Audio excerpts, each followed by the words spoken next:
Hi అండి. మీలో ఎంతమందికి తెలుసండి ఈ ఫ్రూటు? ఇది నేరేడు పండండి.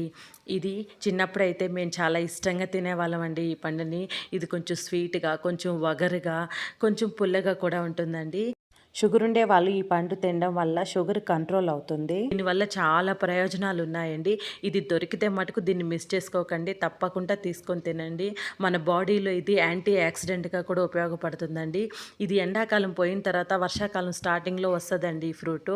సీజనల్ ఫ్రూట్ అండి. ఇప్పుడు మాకిక్కడ బెంగుళూరులో వర్షాలు పడుతున్నాయి కదండీ! ఇవి చాలా ఎక్కువగా అమ్ముతున్నారండి. ఇది సీజనల్ ఫ్రూట్ అండి ఇప్పుడు. ఇప్పుడు మనకు వర్షాకాలంలో ఎదురయ్యే చాలా రకరకాల వ్యాధుల నుంచి, ఇన్ఫెక్షన్స్ నుంచి కూడా ఈ ఫ్రూట్ కాపాడుతుందండి.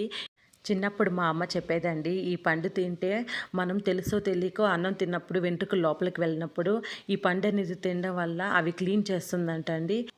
మీలో ఎంతమందికి ఈ పండు ఇష్టమో కామెంట్ చేయండి. Thanks for watching.